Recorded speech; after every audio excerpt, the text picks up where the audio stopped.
Pourquoi cette année un cycle sur le numérique? Nos rencontres ont pour objet de déchiffrer les enjeux transversaux émergents, et le numérique en est un. La façon dont nous l'appréhendons par notre quotidien, pour la plupart d'entre nous, principalement, évidemment, personne ici par les jeux, les messageries, les réseaux sociaux, enfin l'accès à l'information et l'échange collaboratif, nous fait percevoir des changements majeurs dans la vie de la plupart des gens.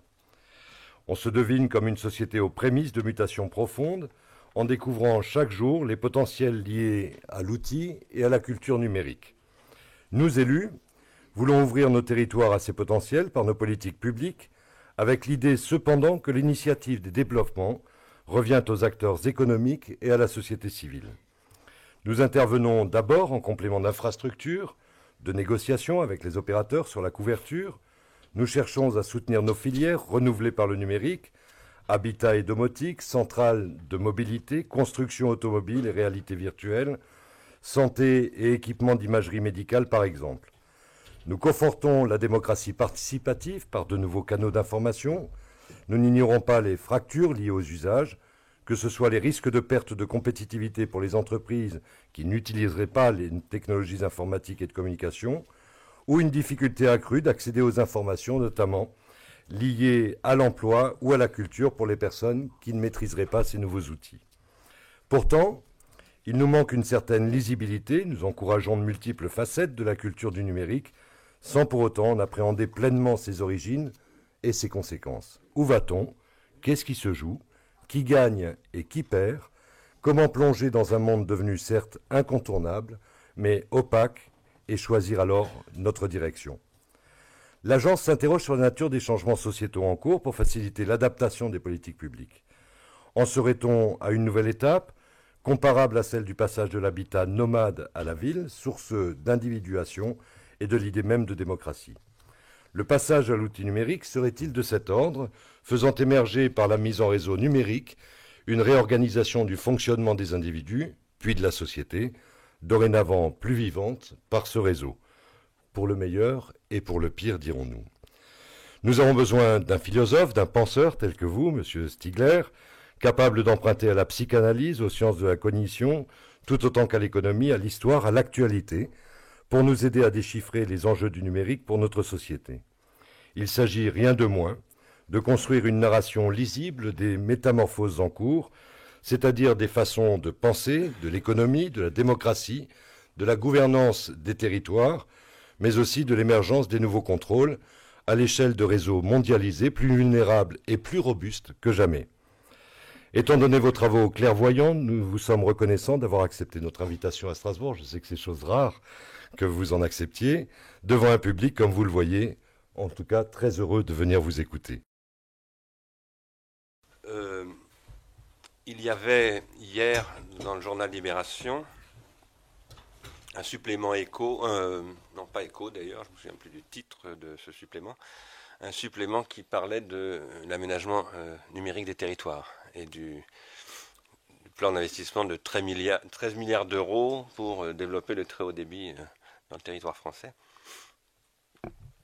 C'est un enjeu absolument crucial pour les territoires, évidemment, que l'on présentait dans ce journal comme une bonne chose en soi. Et je voudrais faire le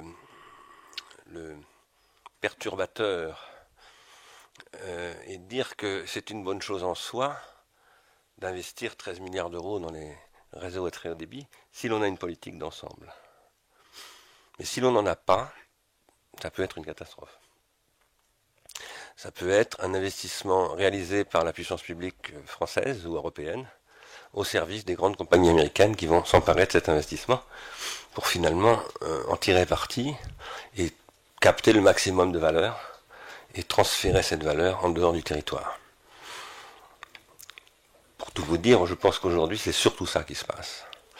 Et quand je dis cela, évidemment, ce n'est pas du tout contre une politique numérique, c'est au contraire pour une politique numérique, mais je pense qu'une telle politique n'est plus aujourd'hui une question d'infrastructure, simplement il faut des infrastructures, c'est évident, mais il faut, si l'on met en place des infrastructures, assumer les conséquences de ces infrastructures. Et ces conséquences sont considérables. Ce que je présente sur cet écran, C'est la couverture d'un livre, d'un dialogue de Platon bien connu, Phèdre, dans lequel Socrate discute avec un jeune Athénien, donc nommé Phèdre, à propos de l'écriture et du caractère ambivalent de l'écriture. Je vous demande pardon, j'enlève ma veste parce qu'il fait bien chaud. Du caractère ambivalent de l'écriture qui, vous le savez évidemment, on parle de l'écriture alphabétique, l'écriture linéaire, qui est à l'origine de ce processus d'individuation collective qu'est la politeia, l'espace politique, qui est apparu, cet espace, aux environs du 7e siècle avant Jésus-Christ, mais qui, à l'époque où Socrate professe, dans les rues d'Athènes, selon Socrate, l'écriture est devenue un poison. Un poison entre les mains des sophistes qu'il présente comme des marchands, qui utilisent en fait ce pouvoir que l'écriture représente sur les esprits pour, j'allais employer un verbe peut-être un peu anachronique, mais j'allais dire marchandiser les esprits. Bon, d'ailleurs c'est un verbe qui n'est pas français, mais disons, peu importe, c'est un néologisme un petit peu barbare. Mais la question qui se pose avec Socrate, c'est bien, dans ce dialogue-là, mais dans d'autres également, c'est bien dans quelle mesure le savoir devient du pouvoir monétisable à travers la technique de l'écriture qui rend possible ce savoir. Si je vous parle de cela, c'est parce que je pense que le numérique est un pharmacone comme l'écriture. Vous parliez du pire et du meilleur. En ce moment, nous vivons très fortement, pour toutes sortes de raisons. L'affaire Snowden en particulier a rendu cela très sensible, mais en réalité, d'innombrables aspects du numérique apparaissent aujourd'hui comme extrêmement ambigus et nécessitant une politique du numérique qui est vraiment une politique, c'est-à-dire pas seulement une économie du numérique, un engagement à reconstruire une politeia dans un contexte qui est celui de la transformation de l'espace public. Car, comme l'écriture, le numérique est une technologie de publication. Et l'espace public, ce qui fait que l'espace est public, c'est qu'il est rendu public et publié par une technologie de publication. En l'occurrence, par exemple, ici, cette technologie est l'écriture grecque, inscriture des stèles que l'on trouve encore aujourd'hui quand on visite la Grèce ancienne, et dont Marcel Détienne, un élève de Jean-Pierre Vernant, a montré que l'écriture, en fait, il y en avait partout dans la cité, qui d'ailleurs, sa pratique était soumise à des règles extrêmement précises. Par exemple, quand la Boulay se prononçait sur une décision à prendre, c'était l'Assemblée, la Boulay avait une obligation de publication. Publication voulait dire de graver dans le marbre. C'est-à-dire l'expression gravée dans le marbre est liée à cette nécessité de publier la loi sous forme écrite. La pratique de l'écriture constitue la condition de possibilité, comme le dit Jean-Pierre Vernant, pas dans ce livre-là d'ailleurs, je me suis trompé, c'est dans un autre livre bien plus connu qui s'appelle Mythes et pensées chez les Grecs, constitue la condition de possibilité de la citoyenneté. Si je vous dis cela, c'est parce que je soutiens qu'aujourd'hui, le numérique requiert une nouvelle citoyenneté et de nouvelles institutions qui y correspondent. Comme l'écriture, telle qu'elle rend possible une individuation collective sur la base d'un débat public dans cette institution qu'est le boulotérion, dont je parlais tout à l'heure, cette institution suppose elle-même une autre institution qui est l'école.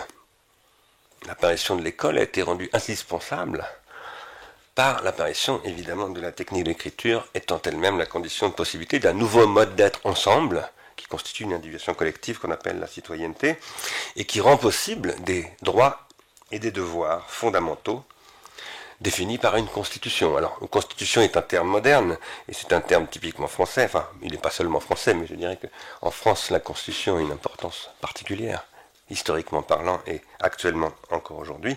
Et ce que je soutiens, c'est la première chose que je voulais dire ici, c'est qu'aujourd'hui, nous avons besoin de repenser la constitution au sens très fort du terme, dans toutes les dimensions, face au numérique. Je sais que c'est un discours politique par ailleurs marqué politiquement. Il y a des gens qui portent l'idée d'une nouvelle constitution, etc. Et je ne me prononcerai pas sur ce discours-là par ailleurs, ce n'est pas l'objet pour moi aujourd'hui. Mais ce que je veux dire en revanche, c'est que, indépendamment de cette position-là, nous sommes aujourd'hui confrontés avec l'importance du numérique comme technologie de publication qui n'est pas seulement nationale et seulement européenne, mais qui est planétaire, la nécessité absolue de repenser la constitution politique. Et à plusieurs niveaux, évidemment. Il y a aujourd'hui des institutions et des organisations internationales qui sont en charge de l'avenir du numérique, comme par exemple le W3C, dont mon institut, car je ne me suis pas présenté, je vous en demande pardon, je suis universitaire, professeur de philosophie, mais je suis aussi responsable de l'Institut de recherche et d'innovation et président d'une association qui s'appelle Ars Industrialis. L'Institut de recherche et d'innovation, c'est un institut qui est spécialisé dans les technologies numériques et qui est un partenaire de cette institution qui est le W3C, c'est-à-dire le World Wide Web, excusez-moi, consortium qui gère le web. Là, c'est un cas particulier d'une question concernant le web. Alors, ça, c'est une institution internationale. Il y a évidemment des institutions nationales, comme la CNIL, qui a été constituée à l'époque du rapport Noraminck, enfin après le rapport Noraminck, après 1978, sur prescription de Simon Nora et Alain Minck. Et puis, il y a le Conseil national du numérique, dont je fais partie, et bien d'autres institutions qui se mettent en place. Mais je crois qu'il faut aujourd'hui avoir une réflexion de constitution d'institutions à tous les niveaux de territorialité qui prennent acte de la nouveauté absolue de l'espace de publication et de la nouvelle chose publique, par conséquent, qui apparaît avec le numérique. En outre, la question d'éducation, qui est une institution fondamentale, évidemment, dans toute communauté, et en particulier dans toute communauté politique, si nous voulons la revisiter, on regarde la question du numérique contemporaine, suppose une recherche et un enseignement supérieur eux-mêmes entièrement refondés et repensés en fonction du numérique. Et je vais développer ce point tout à l'heure, plus avant.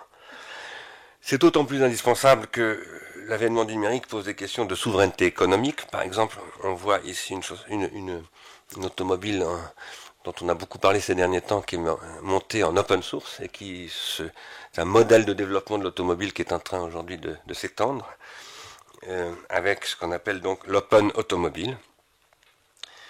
On parle sur ce site WeShare d'une automobile qui roule à 240 km/h, qui est une automobile électrique et qui a été conçue par une communauté de développeurs sur les modèles logiciels libres. J'étais moi-même à midi avec un très grand industriel français qui réfléchit énormément sur ces questions. C'est Dassault, pour vous dire tout de suite de qui il s'agit. Donc ça concerne y compris des industriels de l'armement on prend ça extrêmement au sérieux dans les entreprises les plus stratégiques en France, par exemple. C'est une question aussi de souveraineté culturelle. Et vous savez, bien sûr, la culture en France est une dimension très très importante, car le prestige de la France pour elle-même et à l'étranger passe beaucoup par la culture, mais moi je suis très inquiet pour la culture française. Car la culture française, sans Gallimard, sans la presse française, sans le cinéma ou la télévision française, n'existe plus. Et le numérique menace profondément toutes ces activités.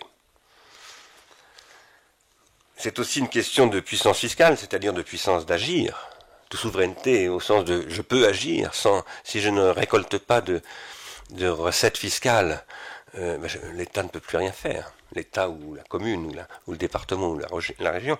Or, ce rapport qui a été commandité par le ministère du Budget, qui a été remis il y a à peu près un an exactement par 2 inspecteurs des finances, a montré que l'économie des data court-circuite la fiscalité nationale. Et que c'est un problème qui ne va cesser d'augmenter. Donc il y a évidemment des questions d'évasion fiscale, et le numérique facilite énormément l'évasion fiscale d'ailleurs, mais ce sont aussi des problèmes beaucoup plus importants d'implantation territoriale des entreprises et d'internationalisation, qui nécessitent de repenser profondément, très profondément, les modèles internes et externes, contractuelles entre nations, etc., pour garantir une puissance publique nouvelle.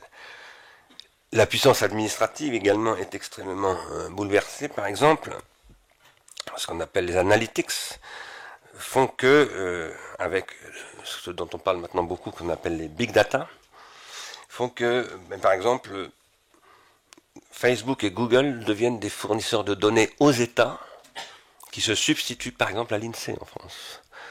Alors en France, non, justement, ça n'est pas le cas, mais ça va venir, parce que la capacité de captation d'informations de ces acteurs-là est telle qu'elle court-circuite ces grands acteurs. Alors la statistique, vous le savez bien, hein, c'est la science de l'État.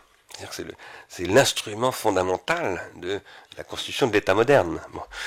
Monsieur Cameron, par exemple, en Angleterre, a déclaré, je ne sais pas s'il a réalisé sa déclaration depuis, mais qu'il allait s'adresser à Facebook pour obtenir des statistiques plus fiables que celles que lui fournissait le Royaume d'Angleterre. Et évidemment en contractualisant et en externalisant un certain nombre de décisions. D'une façon plus générale, ce qu'on appelle les big data pose des problèmes extrêmement importants, sur lesquels je vais un petit peu m'attarder tout à l'heure, qui ont été très bien mis en valeur dans un article d'ailleurs de Antoinette Rouvroy, une chercheuse belge, et un collègue à elle qui s'appelle Thomas Burns, qui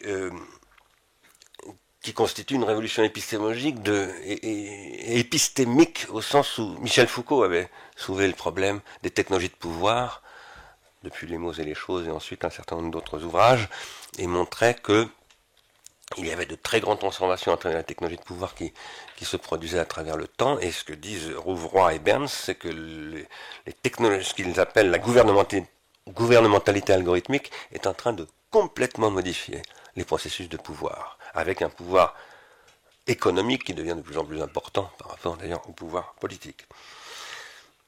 Par ailleurs, cette gouvernementalité algorithmique qui est donc basée sur ce qu'on appelle les big data, c'est une expression un petit peu fourre-tout d'ailleurs, précisément parlant, on appelle cela en français le calcul intensif sur des données massives, donc la capacité à effectuer des calculs en temps réel sur des données de l'ordre de centaines de milliards de données à la fois, ce qui a des effets très concrets. Quand par exemple vous êtes sur un réseau comme Facebook, il y a 1 milliard d'internautes aujourd'hui potentiellement connectés, cette communauté produit de très très nombreuses données et les calculateurs de Facebook sont capables de réagir à cette communauté en temps réel, c'est-à-dire que vous produisez une information, l'information que vous avez produite est traitée avant même que vous n'ayez fini de produire cette information, c'est-à-dire qu'il y a une interaction avec le système à la vitesse de la lumière qui fait que d'un seul coup on se dit mais en fait on est en remote control, c'est-à-dire qu'on est téléguidé par le système et on n'est plus véritablement acteur du système mais agi par le système. Je présente des choses un peu sous un angle un peu dramatique, c'est ma technique rhétorique qui fait qu'ensuite je ne vais pas essayer d'apparaître comme un sauveur, mais je vais s'amuser de vous montrer qu'il y a des perspectives et que ces perspectives sont ce qu'on appelle des alternatives politiques et économiques. Quoi qu'il en soit, dans ce registre des big data, quelqu'un a pris la parole, quelqu'un de très important, il y a 5 ans, 4 ans et demi, qui s'appelle Chris Anderson, vous avez dû entendre parler de lui, c'est le fondateur de Wired, une revue extrêmement connue, qui est un petit peu le principal organe de pensée de la Californie sur l'évolution de la connexion du numérique, et qui a fait beaucoup parler de lui aussi récemment à travers un livre qui s'appelle La nouvelle révolution industrielle, The Makers, où il est en train de lancer une nouvelle entreprise d'ingénierie de open source avec des Fab Labs, etc. Et Chris Anderson, qui est quelqu'un d'extrêmement réputé et respecté, c'est un physicien d'ailleurs, c'est un scientifique, c'est aussi un grand journaliste, a écrit dans ce livre que je vous recommande vraiment de lire attentivement, qui s'appelle donc La fin de la théorie, le déluge des données rend la méthode scientifique obsolète. Il soutient donc, il n'hésite pas à soutenir que on n'a plus besoin de science, on n'a plus besoin de modèles théoriques, on n'a plus besoin d'hypothèses, qu'aujourd'hui tout s'automatise, se produit à la vitesse de la lumière, et que donc on n'a plus à résoudre de problèmes théoriques. Par exemple, c'est l'exemple qu'il décrit dans ce papier, Google, qui est capable aujourd'hui de traduire 300 langues dans le monde, qui est devenu une ingénierie linguistique colossale, qui transforme, Frédéric Kaplan à l'université à l'EPFL l'a très très bien montré, qui transforme la façon dont les langues évoluent, donc qui modifie la diachronie et la synchronie des langues, autrement dit qui fait exploser les cadres linguistiques consacrés, connus, tels que par exemple Ferdinand de Saussure les avait décrits. Eh bien Google ne pratique pas la linguistique. Google ne fait qu'appliquer des algorithmes de calcul statistique probabiliste qu'on appelle des chaînes de Markov, et pas seulement des chaînes de Markov, enfin, qui s'appuient essentiellement sur des chaînes de Markov. Et donc, dans cet article, Chris Anderson dit on n'a plus besoin de linguistique. On a des automates et des algorithmes qui permettent de contrôler des processus, avec ceci que Frédéric Kaplan montre que ces contrôles de processus créent de l'entropie linguistique, c'est-à-dire de la destruction de la différenciation idiomatique, et donc un problème d'écologie extrêmement grave des langues, et pas simplement des langues, mais de l'esprit en général. Et lorsque j'ai lu cet article de Chris Anderson, enfin que j'ai relu à vrai dire récemment, parce que je suis en train de travailler sur cette question en ce moment de l'automatisation dont je vais vous reparler tout à l'heure, j'ai pensé à cette audition qui a eu lieu le 23 octobre 2008 à la Chambre des représentants, où Alan Greenspan, qui se trouve là, est auditionné par la commission de régulation des marchés financiers, et qui lui demande des explications sur les raisons pour lesquelles il a autorisé les subprimes, il a consacré Bernard Madoff à la tête du Nasdaq, qui est quand même pas rien, et en plus il a laissé Lehman Brothers s'effondrer. Il a créé une catastrophe énorme, dont nous, les Européens, sommes en train de payer très cher la note, d'ailleurs. C'est nous qui payons le plus cher. On est loin d'avoir fini de payer. Et qu'est-ce qu'a répondu Greenspan? Je vous résume ce qui est écrit là. Il dit, ici, essentiellement, dans ce passage, il dit, en fait, les technologies financières contemporaines font que on est obligé de les utiliser parce que dans la guerre de la vitesse que se livrent les spéculateurs, les places boursières, etc., on est obligé de développer ces technologies, mais on est obligé de confier à des automates des processus de prise de décision. Et ces automates ne peuvent pas tout prendre en compte. Il dit, par exemple, on a développé un modèle de prise de risque fondé sur les 30 dernières années. Mais en fait, l'histoire de l'économie est beaucoup plus ancienne et il lui fallu tout intégrer, ça n'est pas possible. Et donc son système de défense, Greenspan, a consisté à dire, mais on ne peut plus théoriser, je n'ai donc pas pu théoriser ce système, et donc je ne pouvais pas prédire son effondrement. Donc Greenspan est une démonstration par la négative du fait que ce que raconte Chris Anderson est extrêmement dangereux.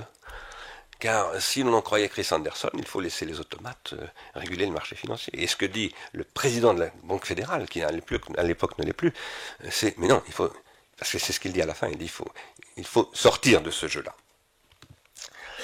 Alors, par rapport à tout cela, il y a aujourd'hui dans le monde, et notamment en Europe, une tendance, et dans les populations aussi, les opinions publiques, mais aussi chez les scientifiques, chez les hauts responsables, aussi bien de l'économie que de la puissance publique, une tendance à la dénégation de la gravité de la situation. Qui me fait penser parfois, ça va peut-être vous choquer un peu, à la dénégation que les soviétiques, et les staliniens plus généralement d'ailleurs, par exemple les staliniens français, dont j'ai fait partie puisque j'étais membre du Parti communiste à une époque, à peu près un petit peu avant ce dont je vais vous parler tout de suite, la dénégation qui était la leur à ces gens-là face à la puissance de l'informatique américaine. L'Union soviétique disait, de toute façon, la seule chose qui compte était un matérialisme marxiste très vulgaire et très, très primaire. La seule chose qui compte, c'est la transformation de la matière. Nous sommes des matérialistes, ce qui compte, c'est la transformation de la matière. L'information, c'est secondaire. Ils ont évidemment perdu. Je me souviens très très bien de débats, moi, autour de ces questions, en France, au sein de la gauche française, pas seulement communiste. Et ils ont perdu parce qu'ils n'ont pas du tout compris l'importance de ce qui se produisait à travers la mise en place de ce réseau, qui est le réseau ARPANET, dont vous n'ignorez pas qu'il est le père de l'Internet.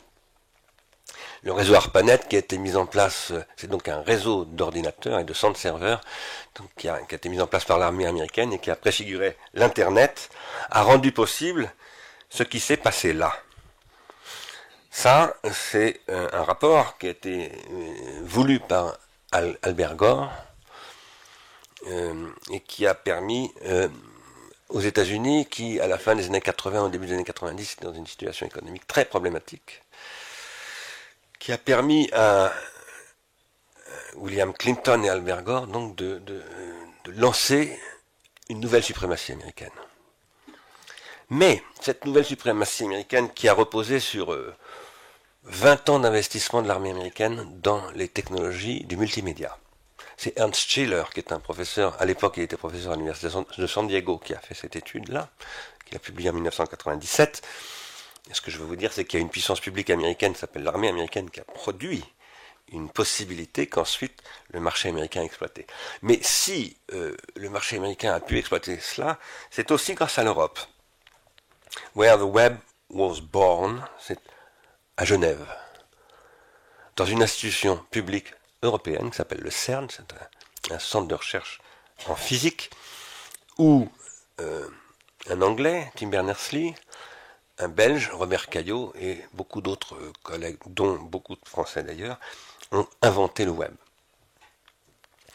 Le web est une technologie qui a été développée au départ par une communauté de scientifiques, pour les scientifiques, et il a fallu 4 ans pour mettre au point véritablement les dispositifs, les normes, les standards, HTML, HTTP, les URL, etc. Et ce processus, eh bien, ceux qui ont compris l'importance de ce processus, ce sont les Américains. Et dans la mesure où ces chercheurs européens ont dit « nous sommes financés par l'argent public européen », donc nous ne déposerons pas de brevets, nous versons dans le domaine public pour que l'Europe s'empare de cet outil formidable. Mais dans la mesure où l'Europe ne s'en est pas emparée, et c'est l'Amérique qui s'en est emparée, l'Amérique a, à partir de là, développé une logique nouvelle qui a commencé il y a 20 ans, le 30 avril 1993, et qui, depuis, est devenue un véritable, comme on l'appelle, un tsunami. On parle des cavaliers de l'Apocalypse pour désigner, ce ne sont pas les Européens qui parlent comme ça, c'est un Américain, c'est un investisseur américain qui dit Google, Apple, Facebook et Amazon, ce sont les 4 cavaliers de l'Apocalypse qui sont en train de totalement bouleverser les institutions héritées, disons, de l'époque des Lumières, en Europe comme aux États-Unis et dans le monde entier. Alors, le numérique, c'est en fait une époque de l'écriture, selon moi, comme l'époque de l'écriture des Grecs, où les traces rendent possible toutes sortes de choses contradictoires. Les traces telles qu'elles commencent à être produites par les êtres humains à travers ce que Sylvain Roux, qui est un philosophe du langage, a appelé un processus de grammatisation, et qui consiste, la grammatisation, dans la possibilité d'extérioriser des contenus mentaux et de les mettre sous forme technique. L'homme s'extériorise depuis bien plus longtemps que la grammatisation. L'extériorisation définit l'homme, d'après Leroi-Gourhan, et ce processus commence il y a au moins 2 800 000 ans.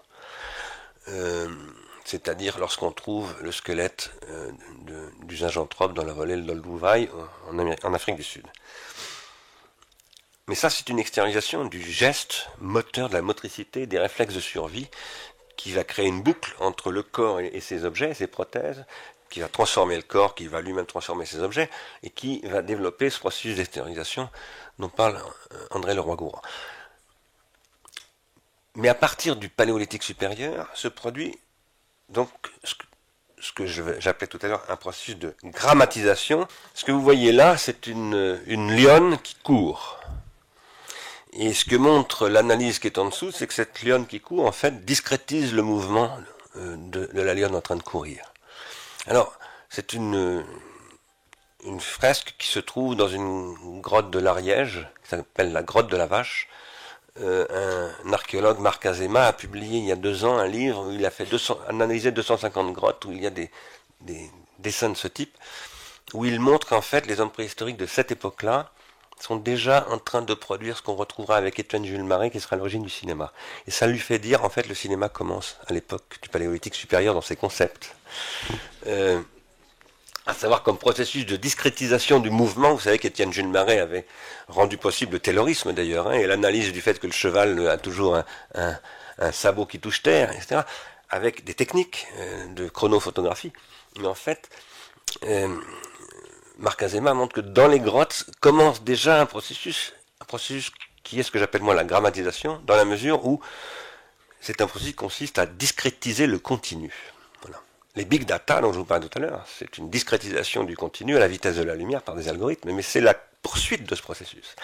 Ce qui est très important, c'est que dans les grottes préhistoriques, tout à coup, lorsque Georges Bataille, en 1940 et quelques, 45, avec l'abbé Breuil, va à Lascaux et découvre ces peintures qui ont été inventées au sens des archéologues par des enfants, qui les ont trouvées tout à fait par hasard, et qu'il voit ces peintures, Bataille dit, c'est nous. Voilà, nous commençons là, parce que je vois ce qu'ils ont vu, et ce qu'ils sont capables de me faire voir. Ils me font voir ce qu'ils ont vu. Donc j'accède à leur mental, à leur esprit. Ça, c'est le début de l'histoire de l'esprit de ce qu'il appelle l'homo ludens, Georges Bataille. Pour Bataille, commence là véritablement la vie de l'esprit, au sens où Paul Valéry parle de la vie de l'esprit, ou au sens où Hannah Arendt parle de la vie de l'esprit. Ce qui est en jeu dans le numérique, c'est la poursuite de ce processus, qui a donc commencé dans les grottes paléolithiques, et qui a aujourd'hui atteint les réseaux sociaux. Ça, c'est un graphe social qui constitue une grammatisation des relations sociales par le social engineering, qui est un des enjeux les principaux, les plus importants du développement à travers le numérique, c'est la réticulation, par rapport à quoi nous, en Europe, nous sommes gravement en retard, très gravement en retard, et qui pose des questions un peu angoissantes. Je vais continuer sur mon registre de dramatisation. Car qu'est-ce que nous faisons lorsque nous sommes sur un réseau social comme celui-ci, c'est Facebook ? Nous faisons ce que font les fourmis dans une fourmilière. Une fourmilière est constituée, enfin la plupart, parce qu'il y a toutes sortes de fourmis, mais en tout cas les fourmis dont je vais vous parler maintenant, qui sont des fourmis très particulières, j'ai travaillé avec 2 entomologistes en 1992, qui étaient des spécialistes de fourmis qu'on ne trouve qu'au Mexique, qui sont des grosses fourmis, grosses comme ça, et qui sont très peu nombreuses, et elles sont dans les forêts du Mexique, et elles sont très intéressantes parce que si on met des caméras infrarouges, on peut les observer absolument en permanence. C'est ce qu'ils ont fait. Ils ont couvert le territoire avec des caméras infrarouges et ils ont attrapé une par une, parce qu'il y a des fourmilières où il y a 50 individus. Et ils les ont étiquetés. Ils ont mis un numéro sur chaque fourmi. Et ça leur a permis d'observer la vie de ces fourmis, la vie externe de ces fourmis, et d'opérer ce qu'ils ont appelé des sociotomies. C'est-à-dire que ils ont par exemple à un moment donné enlevé tous les soldats. Dans une fourmilière, il y a une dizaine de rôles fondamentalement. Et des fourmis qui s'occupent des nurses, il y a des fourmis qui s'occupent des larves, je veux dire, des fourmis qui s'occupent d'aller faire la guerre, des fourmis de trouver à manger. Bon. Et si vous enlevez d'un seul coup toute une classe, si j'ose dire, de la fourmilière, eh bien toutes les autres fourmis tendent à devenir la classe que vous avez enlevée. Et on sait aujourd'hui qu'il en va ainsi parce que les fourmis, quand elles s'occupent des nurses, envoient un message chimique qui veut dire pour toutes les autres fourmis, je m'occupe des nurses. Ce qui fait que quand il y a un gradient qui tombe, quand l'émission de message tombe au-dessous d'un certain gradient, toutes les fourmis tendent à devenir des nurses. Ça s'appelle un système homéostatique en fait. Hein. Un réseau social est un tel système homéostatique. Et lorsque Google implante un système d'exploitation des traces, pas Google, pardonnez-moi, Facebook, puisque là il s'agit de Facebook, un système d'exploitation des traces qui vise à vous faire vous comporter de telle et telle manière par rapport aux clients de Facebook, puisque c'est bien de ça dont il s'agit, en fait c'est une sorte de développement de ce que j'appelle des phéromones numériques, qui ont des gros avantages, hein, les phéromones. Si vous savez exploiter correctement les phéromones, vous pouvez unifier et rationaliser des parcours. Par exemple, c'est ce que font les fourmis. Vous savez que les fourmis sont extrêmement efficaces pour trouver leur nourriture. En fait, c'est parce qu'elles utilisent tous ces phéromones pour toutes sortes de choses. Ce que je soutiens par une sorte d'allégorie sur laquelle je vais maintenant faire un petit développement, c'est que nous sommes, nous, les habitants du XXIe siècle, de la Terre au début du XXIe siècle, nous sommes confrontés à un choix. Soit nous nous livrons à une automatisation de nos comportements à travers des phéromones numériques qui ressembleront de plus en plus à une fourmilière, et les big data dont je parlais tout à l'heure, et ce que disait Chris Anderson à propos des big data, c'est précisément l'enjeu. Il n'y a pas de prise de décision dans une fourmilière. Il y a un système autorégulé par des automatismes qui sont génétiques, et sur un réseau social, au lieu d'être génétiques, ils sont algorithmiques, mais ce sont des automatismes qui vous régulent et qui vous échappent structurellement. Soit on va vers un autre modèle que j'appelle la ruche noétique. Car il y a d'autres insectes qui produisent des phéromones et toutes sortes de choses, pas simplement des phéromones. Les abeilles en particulier, les hyménoptères si vous voulez, qui sont très étudiés depuis très longtemps pour toutes sortes de raisons, tout comme les fourmis d'ailleurs, parce qu'on appelle tout ça, on appelle ça des insectes sociaux. Jean-Claude Amezen en parle régulièrement sur France Inter. Mais les abeilles ont une grande vertu, vous le savez bien, vous en avez certainement entendu parler, qu'elles pollinisent les végétaux. Et on attribue à Einstein un mot qui est peut-être apocryphe, mais il aurait dit Einstein vers la fin de sa vie, l'humanité périra de détruire les abeilles. Les abeilles produisent 30% de la nourriture, enfin produisent, sont une condition de possibilité de 30% de la nourriture sur la planète. Elles sont en train de disparaître. Dans un certain nombre de pays aujourd'hui, on est obligé de polliniser artificiellement, enfin à la main, et on a essayé d'implanter des abeilles d'élevage, mais elles ne survivent pas. Et donc ça ne fonctionne pas. On est confronté aujourd'hui à une dépollinisation de la planète. Moi-même, je soutiens que lorsque Socrate dit que l'esprit se produit par le dialogue entre les individus qui se pollinisent les uns les autres, on a affaire à ce que j'appelle une pollinisation noétique, du mot nous en grec, qui veut dire esprit. Et je crois, comme cet économiste avec lequel par ailleurs je ne suis pas d'accord, Yann Moulier-Boutan, pour bien d'autres raisons, je ne partage pas ses analyses, mais je crois comme lui que nous devons développer une société pollen et une économie pollen.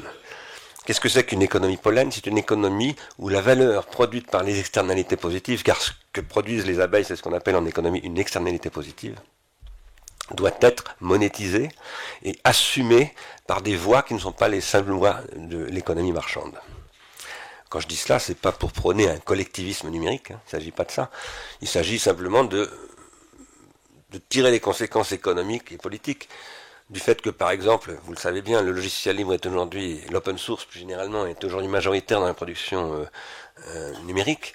C'est cela qui constitue la robustesse aujourd'hui de cette économie, et c'est un modèle de pollinisation. C'est extrêmement important de le voir ainsi, et c'est un modèle qui rompt avec le modèle de l'industrie du XXe siècle. Wikipédia, que tout le monde ici certainement pratique, c'est un de mes partenaires d'ailleurs, Wikipédia qui est un 4e site au monde, qui produit une valeur énorme, énorme. Il n'y a que 50 personnes qui travaillent chez Wikipédia. Mais il y a 800 000 contributeurs qui contribuent en permanence, et beaucoup plus que cela qui contribuent occasionnellement, comme moi, comme par exemple. Et qui sont des gens qui produisent une valeur qui n'est pas du tout monétisée par le marché, puisque Wikipédia, c'est une association à but non lucratif. Je pense qu'il faudrait bien réfléchir à cela, et comprendre que nous sommes en train de vivre avec le numérique une mutation des processus d'individuation psychique collective, à travers des technologies qu'il faut d'ailleurs analyser de très près. Ce sont des technologies de traçabilité, comme on les appelle. Par exemple, ça c'est une métadonnée du système web 2.0. Il faut observer cela de très très près. C'est pour ça que j'ai créé mon institut de recherche et innovation. Nous travaillons sur ces questions-là. Et il faut le faire en n'étant pas naïf sur les enjeux de ces technologies. Il faut bien comprendre que ce sont des technologies que j'appelle moi pharmacologiques, c'est-à-dire à la fois des poisons et des remèdes, du mot pharmakon en grec, le terme employé par Socrate pour décrire l'écriture, c'est à la fois un poison et un remède. Et mener une politique du numérique, c'est mener une politique thérapeutique qui transforme le poison en remède et qui empêche le remède de devenir un poison par des systèmes pour lutter contre leurs effets pervers. Alors, les technologies numériques, ce ne sont pas seulement des technologies de contrôle, comme les appelait Gilles Deleuze en 1995, il avait publié, enfin en 1990, il avait publié un papier dans une revue qui s'appelle Futur Antérieur, où il parlait des sociétés de contrôle. Il disait on va vers des sociétés de contrôle qui sont basées en fait sur le contrôle par les médias. Mais il ne connaissait pas encore vraiment le web. D'ailleurs, à ce moment-là, le web n'existait pas. Je considère, moi, aujourd'hui, que nous sommes non seulement dans des sociétés de contrôle, mais dans des sociétés d'hyper-contrôle. Des sociétés d'hyper-contrôle où, par exemple, vous le savez bien, la NSA peut contrôler tout ce que vous faites.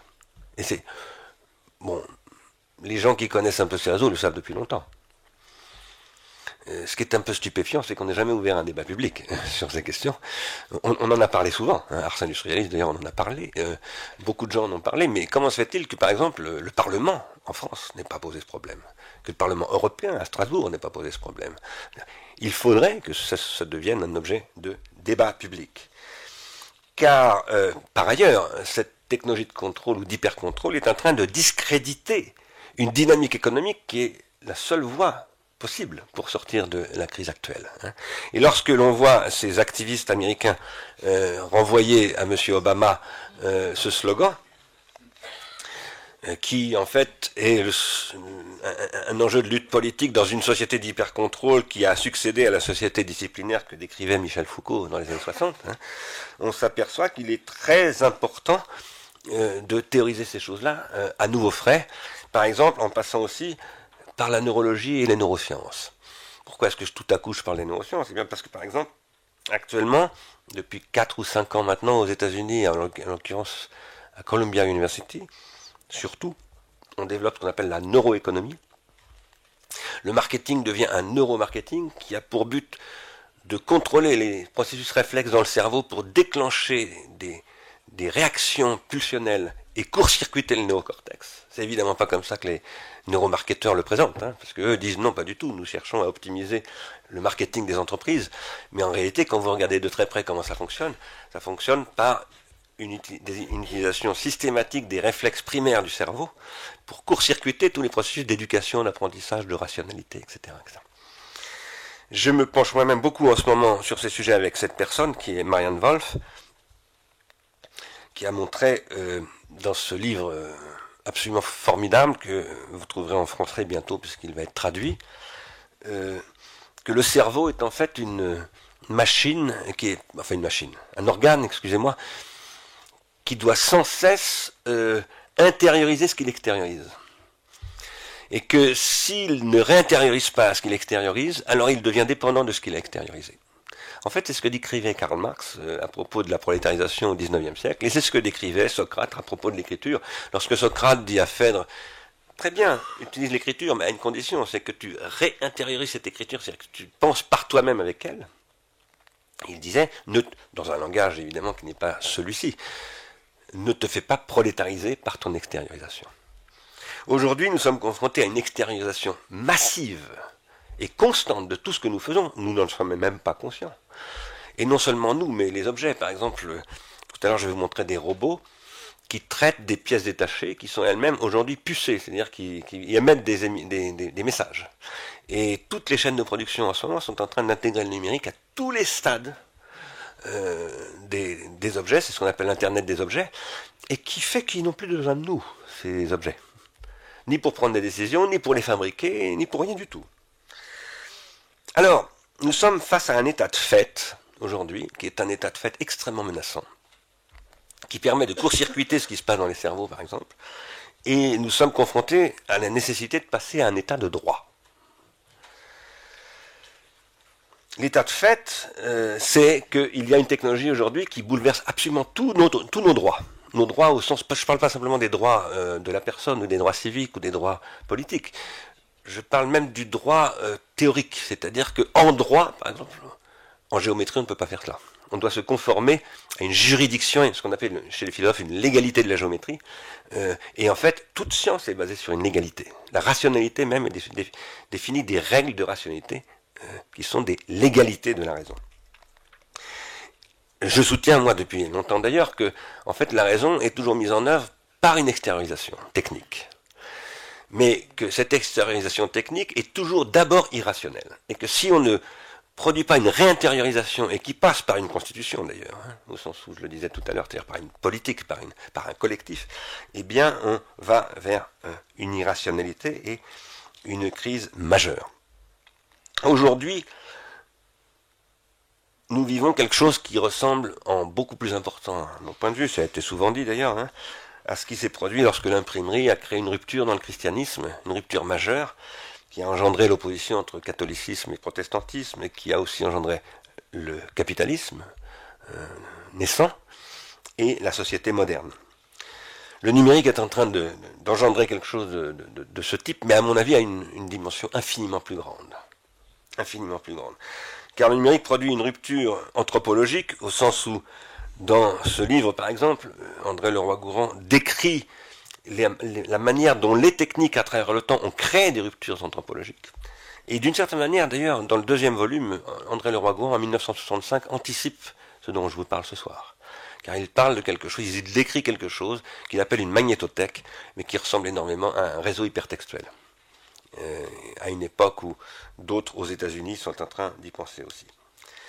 Le numérique crée une rupture épistémique, au sens où Michel Foucault en parle dans cet ouvrage. Une rupture épistémique, ça veut dire une rupture des savoir-vivre, des savoir-faire, des pouvoirs, des règles de la société dans leur ensemble. C'est ce que Foucault appelle l'épistémé, un peu rapidement résumé.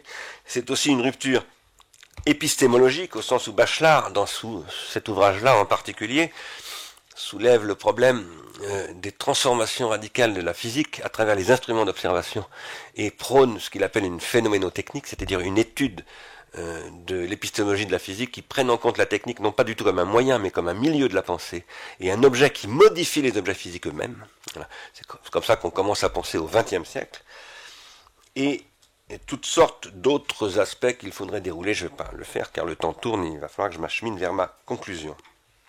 Mais qui devraient, ces autres aspects, tirer les conséquences de ce que je dis là, dans le champ juridique, dans le champ économique, dans le champ éducatif, etc., etc. Ce que je soutiens, c'est que si nous voulons passer d'un état de fait économico-politique à un état de droit économico-politique, nous devons passer d'un état de fait technologique à un état de droit scientifique de cette technologie. Ce que je veux dire par là, c'est qu'aujourd'hui, il est essentiel de bâtir une nouvelle épistémée du numérique. Et c'est d'autant plus important, je développerai un tout petit peu cette idée en conclusion, c'est d'autant plus important que nous sommes en train de vivre un processus d'automatisation généralisée. Je suis allé en Bavière il y a quelques années, chez Mercedes, et j'ai visité pour la première fois de ma vie une usine sans ouvriers. L'usine de motorisation de Mercedes, il n'y a pas d'ouvriers. Il y a des maintenanciers, des techniciens supérieurs et des ingénieurs. Et il y en a très peu. Des usines qui devaient avoir plusieurs milliers d'ouvriers, voire dizaines de milliers d'ouvriers autrefois. Vous avez entendu parler aussi peut-être de la manière dont on exploite les gens dans les entrepôts d'Amazon. Il y a plusieurs articles dans la presse, d'ailleurs dans toute la presse française, où on disait les conditions de travail chez Amazon sont absolument déplorables, scandaleuses, d'ailleurs contraires au droit, etc. Eh bien, le patron d'Amazon a répondu, si vous n'êtes pas content de ces conditions de travail, c'est pas un problème, de toute façon tout est automatisable, je l'ai conçu comme ça au départ, et donc je vais l'automatiser. Et c'est ce qu'il est en train de faire. J'accompagne en ce moment l'écriture d'un film qui analyse les processus d'automatisation, et il y a certains entrepôts chez Amazon qui sont déjà entièrement automatiques. Il n'y a plus d'être humain dedans. Ça a été conçu au départ comme ça. Amazon qui par ailleurs est en train de négocier avec l'administration Obama actuellement le droit de faire circuler des drones pour livrer ses marchandises et ne plus passer par les systèmes de transport. Et Amazon qui par ailleurs veut remplacer Walmart, c'est-à-dire veut faire de la grande distribution. Donc porter de la lessive autant que des disques ou je ne sais quoi. L'automatisation est partout. Les tramways, les métros, bientôt les camions et les automobiles. Renault a annoncé il y a un mois la lancée d'une ligne d'automobiles automatisée pour les centres urbains. À À Strasbourg, absolument. Et tout cela est en train de se développer à très très grande vitesse. Et comme ce développement va faire baisser les coûts de production des robots, c'est-à-dire qu'un robot va coûter beaucoup moins cher, les PME vont commencer à pouvoir acheter des robots. Nous sommes en train de nous engager dans un processus d'automatisation généralisée qui passe aussi par les big data, car il y a l'automatisation de la matière, mais il y a aussi l'automatisation de la régulation, de la prise de décision, de l'information, et puis ça passe par des processus de robotisation comme celui-là. Ça, c'est un robot chinois qui est en train d'explorer la Lune. C'est aussi l'automatisation qui produit les imprimantes 3D qui inquiètent beaucoup Playmobil et Lego. Parce que, mais pas seulement. Toute la production est en train d'être totalement bouleversée par ces processus qui sont rendus possibles par ce qu'on appelle l'impression 3D. Et qui est une énorme révolution industrielle qui est en train de se préparer. La thèse que je soutiens depuis depuis un an à peu près, c'est que le numérique a un pouvoir d'intégration et d'unification du système technique et des systèmes humains, des systèmes sociaux, des systèmes biologiques, physiques, des systèmes réflexes, etc., tels que, désormais, on peut accomplir une automatisation totale. C'est-à-dire que l'automatisation, vous avez bien entendu parler du frigo qui fait les courses tout seul, etc., avec bientôt Amazon, puisque Amazon vous livrera le frigo pour faire les courses chez Amazon. Mais c'est vraiment des plans qui sont en train de se développer, ça. Hein. Ce sont des gens qui sont en train de concevoir, des designers sont en train de concevoir tout ça. Tout ça signifie que nous allons vers une définitive caducité du modèle fordo-keynésien. C'est là où je voulais en venir. Au début du XXe siècle, Henry Ford, en 1908, exactement 100 ans avant la crise de 2008 d'ailleurs, Henry Ford a lancé son programme qui était l'utilisation, la concrétisation de ce que Frederick Taylor avait inventé à travers la chronophotographie d'ailleurs d'Étienne Jules Marais et de Newbridge, à savoir l'organisation scientifique du travail et l'augmentation des gains de productivité colossaux que rendait possible le travail à la chaîne, notamment, parce qu'il n'y a pas que le travail à la chaîne, le taylorisme c'est pas seulement le travail à la chaîne, même si c'est ce qu'on en retient surtout, parce que précisément Henry Ford l'a concrétisé comme ça d'emblée, et cela a permis une transformation totale du capitalisme. Vous savez que Karl Marx annonçait dans le Capital que le capitalisme allait inévitablement s'effondrer parce qu'il produisait une baisse tendancielle du taux de profit. Et que, ce qui est vrai, hein, le taux de profit diminue avec plus les différents acteurs du capitalisme investissent, moins l'investissement est rentable et plus le profit diminue. Mais le modèle que décrivait Marx à cette époque-là, c'était un modèle qui reposait sur une opposition entre le capital d'un côté et le travail de l'autre, où les ouvriers, prolétarisés d'ailleurs, qui n'étaient donc plus des ouvriers, on ne leur donnait que de quoi, comme on disait, reproduire leur force de travail. Avec Henry Ford, ça a changé. Henry Ford dit on va combattre le socialisme. Enfin, c'est pas ce qu'il dit exactement, mais c'est ce qu'il fait. C'est plutôt Schumpeter qui va commenter Henry Ford, qui va le présenter comme ça.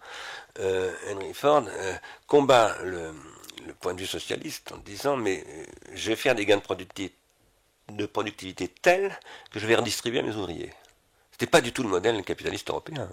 Les capitalistes européens ne redistribuaient pas aux ouvriers. Ils les mettaient en compétition les uns avec les autres et avec leurs enfants et leurs épouses, comme disaient Marx et Engels, et ça faisait baisser le coût du travail et ils ne rémunéraient que la reproduction de la force de travail. Ce qui naît en 1908, qui va se concrétiser en fait plutôt vers 1915, et qui va entrer en crise assez vite, et qui va rencontrer le mur de 1929, et donc il va falloir attendre Keynes en réalité pour que ce système se consolide véritablement, parce qu'il faut changer les institutions, il faut changer les règles de fonctionnement du marché. Ce qui naît là, c'est ce qu'on appelle the American Way of Life à l'époque, et aujourd'hui on appelle ça le consumérisme. Et c'est ce qui meurt en 2008. Parce que ce système, je ne vais pas dire pourquoi, j'ai des hypothèses. Si vous avez des questions, je répondrai évidemment. Ce système atteint ses limites en 2008 pour toutes sortes de raisons. Il devient insolvable. Et nous avons espéré, dans mon association Afra-Industries par exemple, qu'en 2008, parce que jusqu'avant 2008, nous étions considérés comme des crypto-marxistes dangereux. Bon. Alors qu'on n'arrête pas de faire une critique du marxisme en plus. Hein. On l'a été marxiste, mais bon. Et après 2008, nous avons été invités dans des grandes banques, etc. Parce que on avait en 2006 annoncé, on avait dit à un théâtre de la colline que le système s'écroulerait nécessairement pour telle et telle et telle et telle raison. En nous appuyant d'ailleurs sur des économistes comme Jean-Luc Gréau, par exemple, qui lui-même l'avait dit dans un livre. Jean-Luc Gréau, qui était l'ancien conseiller de Ernest-Antoine Sellière, et qui avait dit à Sellière, attention, ça devient beaucoup trop spéculatif, et qui avait été remercié par le MEDEF, et qui donc avec qui nous avions une discussion à ce moment-là. Alors, ce que je crois, c'est que l'automatisation généralisée, dont Michel Voll, ça c'est l'automatisation généralisée, et Marc Giget pose qu'elle est inéluctable dans les années qui viennent et qu'elle va créer une crise majeure. Michel Voll dit qu'on passe de la main-d'œuvre au cerveau d'œuvre dans cette automatisation généralisée. Eh bien, cette automatisation généralisée, elle va définitivement rendre caduque le modèle fordo-keynésien. Parce que, qu'est-ce qu'elle va engendrer? Elle va engendrer la disparition de l'emploi. Lorsque Keynes a installé son modèle vertueux, car c'est vraiment un modèle vertueux, qu'est-ce qu'il a dit? Il a dit qu'il faut cette redistribution, on en garantisse des niveaux minimums, y compris aussi en garantissant la santé, l'éducation, etc. Bref, le fameux welfare state, et que la politique d'emploi garantisse la solvabilité, c'est-à-dire la possibilité de vendre des marchandises produites, parce que c'est très joli de produire des marchandises s'il n'y a personne pour les acheter, ça ne sert à rien. Donc il faut absolument créer des marchés. Et la politique keynésienne, c'est avant tout une politique de création de marchés, par la garantie de l'emploi. L'emploi qui lui-même n'est plus du travail d'ailleurs. Hein. C'est ce qu'expliquent Marx et Engels d'une certaine manière en 1848, lorsqu'ils disent la prolétarisation, c'est la perte du savoir-faire. C'est-à-dire que je ne suis plus un travailleur qui produit quelque chose, je suis un serviteur, si on veut dramatiser un peu, on va dire un esclave même d'une machine qui a capté mon savoir-faire et qui l'a formalisé. Tout ce que je vous décrivais tout à l'heure comme processus de grammatisation, c'est une formalisation automatisable qui peut me voler mon savoir. Aujourd'hui, presque toutes les professions sont exposées à cette captation, y compris les scientifiques, puisque c'est ce que disait Chris Anderson tout à l'heure. Quand il disait la fin de la théorie, la méthode scientifique est obsolète, ça voulait dire on n'a plus besoin de scientifiques. On a pris tous les modèles, on a figé ces modèles, on les a implémentés dans des algorithmes qui tournent tout seuls, et maintenant on n'a plus besoin de ça. Donc, et quand Alan Greenspan disait mais je ne pouvais pas réagir sur le système parce qu'il m'a totalement échappé, c'était un prolétaire très très très bien payé, mais c'était un prolétaire quand même, c'est-à-dire qu'il a perdu son savoir théorique de l'économie. Il y avait plus, c'est ce qu'il dit dans l'article que je vous montrais tout à l'heure, on n'avait plus de théorie du dispositif économique. Plus de théorie, ça veut dire plus de capacité de critiquer le système. Alors, ce que je crois, moi, c'est qu'il faut que nous reproduisions de la théorie et des capacités de critiquer le système. Mais quand je dis nous, je ne veux pas dire nous, les intellectuels ou les universitaires ou je ne sais quoi. Je crois qu'il faut profiter de l'automatisation pour pouvoir produire de la désautomatisation. Ce qu'on appelle l'intelligence, Hegel a très bien parlé de ça dans l'encyclopédie des sciences philosophiques, c'est ce qui consiste à produire des automatismes et à acquérir des automatismes pour pouvoir ensuite se désautomatiser. Un grand pianiste, par exemple, c'est quelqu'un qui est devenu un corps totalement conformé aux automatismes portés par son piano, par son instrument. Et qui a une capacité, qui a soumis son corps, tout son système réflexe, son système nerveux, sa mémoire, sa musculation, etc., finalement à servir les possibilités de l'instrument par des automatismes musicaux. Mais là où c'est un grand interprète, c'est qu'il est capable, à partir de là, de désautomatiser le processus, d'inventer quelque chose. Tout à l'heure, je vous disais que j'étais avec le directeur de la recherche de Dassault, et il me parlait, c'est M. Dalloz, il s'appelle Pascal Dalloz, et il travaille pour des compagnies d'automobiles qui fabriquent des voitures de course. Il travaille pour la très très haute performance des gens qui roulent à 350 ou 400 km/h. Et il m'expliquait, un pilote de course, c'est quelqu'un qui a totalement automatisé son système réflexe en fonction de son automobile, mais qui est capable de dégager par cette automatisation où il n'a plus besoin de contrôler quoi que ce soit, le système marche tout seul. Il est capable à partir de là d'anticiper, donc de désautomatiser le système. Parce qu'évidemment, dans une course, vous avez d'autres coureurs, et ça, c'est pas de l'automatisme, c'est une compétition, et donc il faut que vous soyez capable de vous désautomatiser. Je pense que le problème vers lequel nous allons, c'est l'articulation entre l'automatisme et la désautomatisation. Et que nous devons réfléchir à une économie du temps gagné, parce qu'un automatisme, ça permet de gagner du temps. Le premier automatisme, quand on parle d'automatisme et qu'on fait une histoire des automates, on dit l'arc est un automatisme. Vous bandez un arc, vous le lâchez, c'est automatiquement, il renvoie la flèche. Bon, c'est un automatisme. Un ressort, c'est un automatisme très élémentaire, un automatisme physique.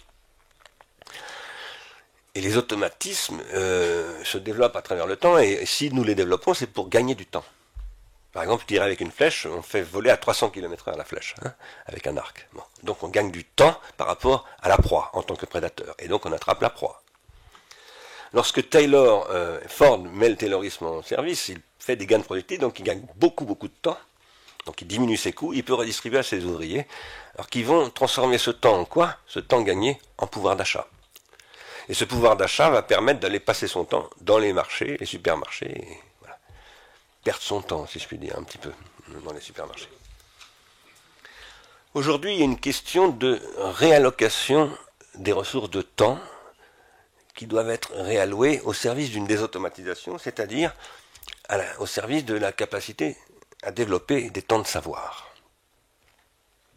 Car, je parlais tout à l'heure d'Ars Industrialis, nous avons créé cette association il y a 9 ans. On a eu une très très grande surprise avec mes amis lorsqu'on a créé cette association, qui est partie très très vite. Très vite, on a eu le soir même où on a créé l'association, on avait 4000 personnes qui s'étaient connectées sur notre site en disant on veut adhérer à l'association. Et on a une très grande surprise, on avait mis en ligne un manifeste, et au bout de 2 mois on a découvert qu'il était traduit en je ne sais pas combien de langues. Il s'était traduit tout seul, ce manifeste. C'était de la magie numérique. En fait, c'était le fait qu'il y a des gens qui s'emparent de ces processus de réticulation et qui font des choses, qui prennent des initiatives. C'est une puissance de développement de valeur absolument extraordinaire. Et il est fondamental de développer cette puissance. Pour la développer, il faut bien prendre conscience que nous sommes en train de vivre une métamorphose. Je reprends un terme d'un ami qui est le directeur de l'Institut Mines Télécom, Francis Jutan, avec qui nous avons écrit un livre qui s'appelle La métamorphose numérique, vers une société de connaissance et de coopération. Nous sommes en train de vivre une métamorphose, et dans une métamorphose, il y a le stade de la chrysalide. Nous sommes au stade de la chrysalide. Un insecte, ça c'est un papillon, vous connaissez ce papillon-là, il est encore vivace dans les campagnes, malgré les pesticides, va vers un imago, une image, une forme achevée, qui est choisie à l'avance par le génome, bien évidemment. Cette chrysalide, on sait ce qu'elle va devenir. Nous sommes des êtres humains, nous ne savons pas ce que nous allons devenir. Allons-nous devenir des fourmis numériques, par exemple, ou des abeilles noétiques? C'est une affaire de décision. Et pendant cette transition de la chrysalide qui va nous faire passer de la chrysalide à l'animal accompli à travers toute une série de transformations qui peuvent être douloureuses d'ailleurs, nous devons prendre des décisions. Des décisions doivent se prendre. Cette prise de décision, elle est très difficile à faire, d'autant plus qu'il est difficile d'anticiper vers quoi nous allons, de voir ce qui se produit. Ulrich Beck, dans ce texte qui s'appelle La société du risque, que vous avez peut-être lu, qui est paru il y a 23 ans, je crois maintenant, non, 21 ans, Ulrich Beck disait, voilà, il est difficile de voir venir l'avenir, parce que ce qui règne encore, avant tout, c'est le passé, visiblement. Mais ce qui agit, c'est l'avenir. Et le passé cache l'avenir. En plus, c'est à partir du passé qu'il faut lire l'avenir. C'est-à-dire qu'il faut savoir réinterpréter le passé pour pouvoir projeter l'avenir. Nous sommes en train de vivre ce qu'il appelle des périodes de changement structurel, et dans de telles périodes, il faut changer de capacité de penser, il faut produire de nouveaux concepts, il faut être capable de produire une nouvelle herméneutique, une nouvelle transformation. J'avais écrit il y a 10 ans, c'était avant Facebook, dans un livre qui s'appelle De la misère symbolique, en 2003, un chapitre qui s'appelle Allégorie de la fourmilière. Bon, où j'anticipais en fait la venue des réseaux sociaux. Depuis 10 ans, eh bien, en fait, à peu près tout ce qui était dans ce chapitre s'est concrétisé. Ce que je veux dire par là, c'est qu'on peut anticiper l'avenir. Quand on regarde les choses là où elles doivent être regardées, elles sont lisibles. Tout ça n'est pas du tout incompréhensible. Par contre, il y a une idéologie qui est produite, un discours aussi de marketing, par rapport auquel il ne faut pas se laisser leurrer et dont il faut faire la critique. Et non pas le critiquer systématiquement en le dénonçant comme quelque chose de mal intentionné. C'est une logique commerciale, elle est ce qu'elle est, mais il faut se donner les moyens de l'interpréter. Et pour ça, il faut être capable de l'interpréter à travers des collectifs. Ce que je soutiens, c'est qu'il faut passer de la fourmilière à la ruche noétique. Et pour cela, et je vais conclure, je crois qu'il faut aller vers un nouveau modèle du web. Qu'est-ce que je veux dire par là? Vous avez entendu dire que dans l'université, on veut développer les MOOCs, plus généralement qu'il est très important de mettre en place des systèmes de recherche et d'enseignement avec des moyens numériques, car aux États-Unis, ce n'est plus Hollywood maintenant qui se développe, qui s'est développé en même temps que Ford, exactement aux mêmes dates, qui avait constitué ce qu'on appelait le soft power. C'est maintenant le smart power qui se constitue autour de Coursera et d'un certain nombre d'autres acteurs académiques de ce type-là. Je crois que ce modèle est un modèle en fait assez problématique. Parce que je pense que le web tel qu'il existe aujourd'hui a été détourné de ses buts originaux.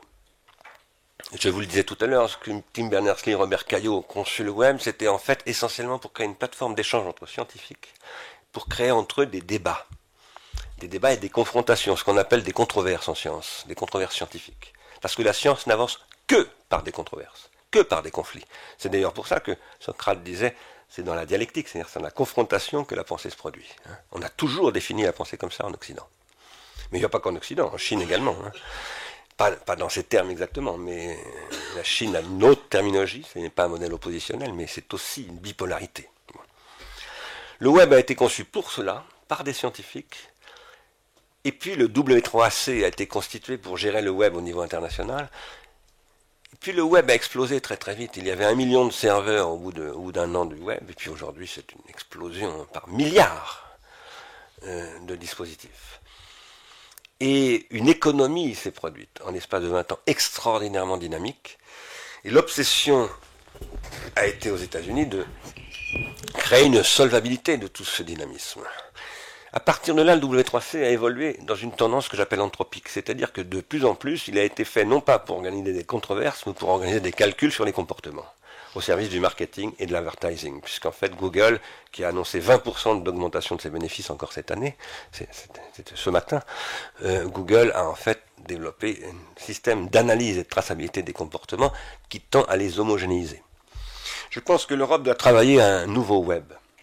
Elle en a d'autant plus les moyens qu'elle est à l'origine du web. Parce qu'il y a de très bons chercheurs en technologie de réseau, en informatique en Europe.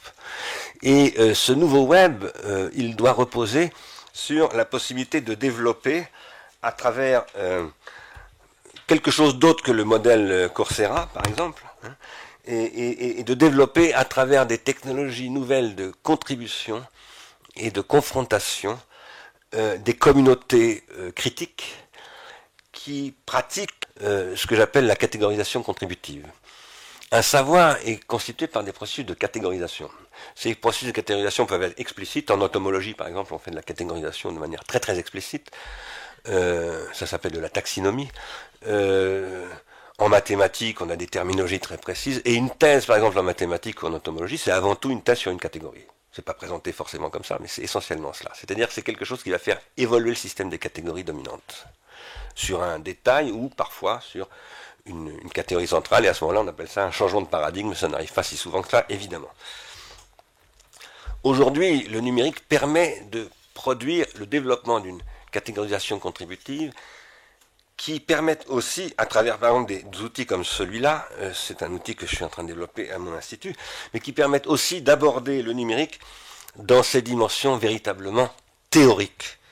Je vous montre là quelque chose qui n'existe pas.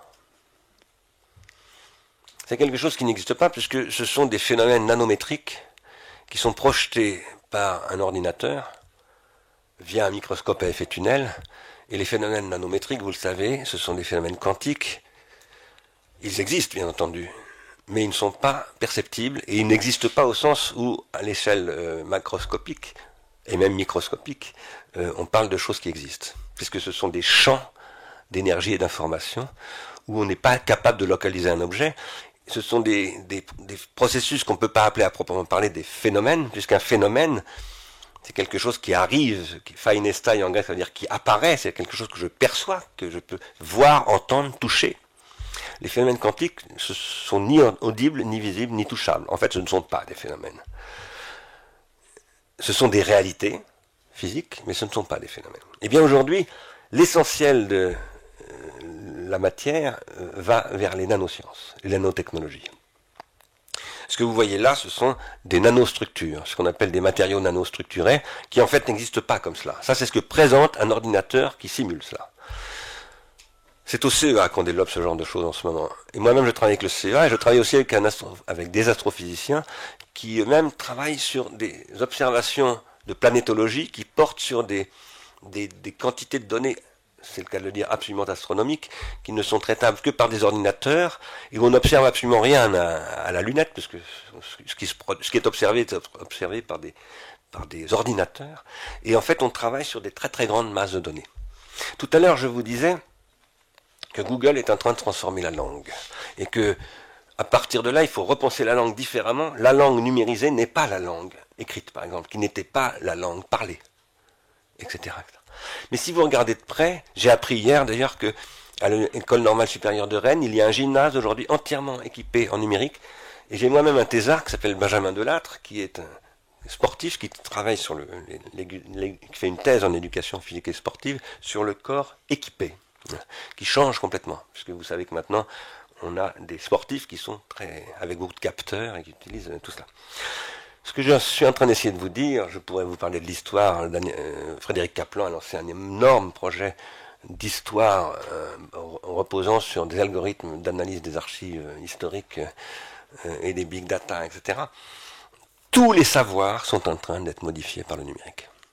Et de manière radicale. C'est-à-dire que les objets du savoir, les méthodes de savoir, la façon de théoriser ou de ne pas théoriser est complètement bouleversée par le numérique.